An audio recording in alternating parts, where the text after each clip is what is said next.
There's nothing between me and Penny." Frank shut his desk drawer more firmly than necessary. "She's too young for me. She's only 5 years older than my daughter. I guess someone ought to tell her that, because she keeps looking at you and asking about you." "Asking about me? When?" Earl looked up with a grin. Christ, he had fallen right into the kid's trap. "The other day, she asked me if you always had to work on Friday and Saturday nights. Sounds to me like she's fishing for a date. I told her you're the boss, you can take off when you want to." Frank felt a pang that he reluctantly acknowledged as disappointment. "Oh, she was asking that because Lucy's arranged a dinner party to set Penny up with Bob Rush, and they want me for some friend of Penny's from the community college, that's all." Earl said nothing, but a sly smile played on his lips as he went about his filing. Frank raised a piece of paper. "Here's a guy who is unlucky in love, Jake Reiger.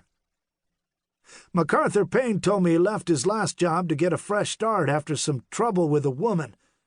I'm going to call his sister in Utah and see what she can tell me about him." "Why?"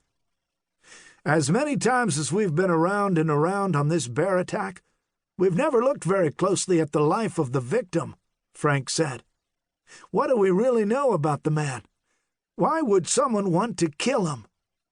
What he didn't add was that Laurie's reaction last night to his questions about Reiger made him wonder if the man had once again gotten involved with a colleague at work. Could Reiger have seduced and dumped Laurie in the 2 months they'd worked together? Could the bacon grease on his sleeping bag have been her retaliation? It certainly gave a whole new twist to "Hell hath no fury like a woman scorned."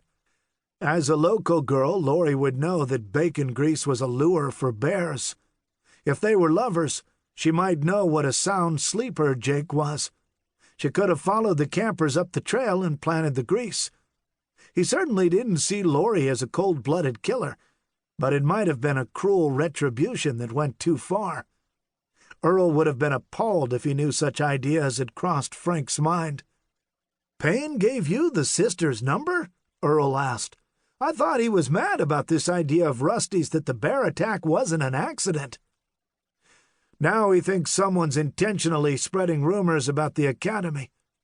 My new assignment is to put an end to that."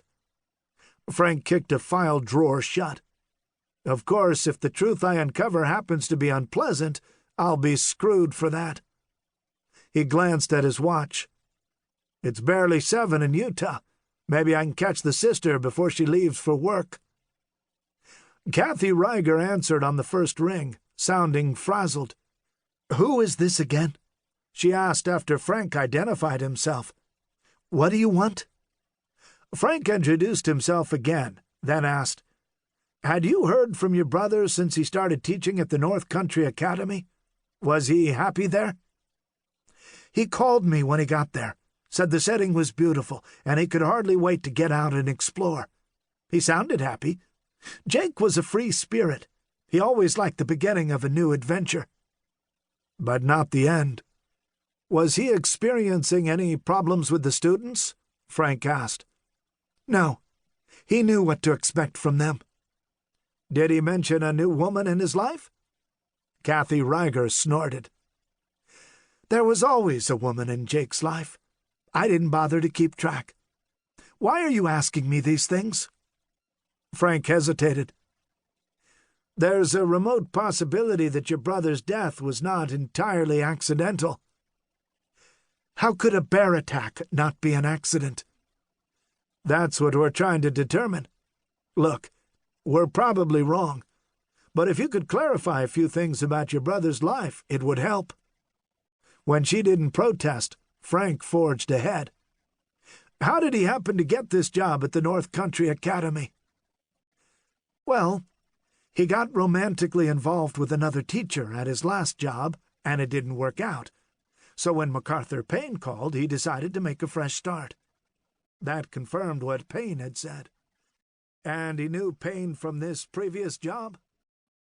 "Not the one he just left, the one before that. Jake used to work at the Langley Wilderness School.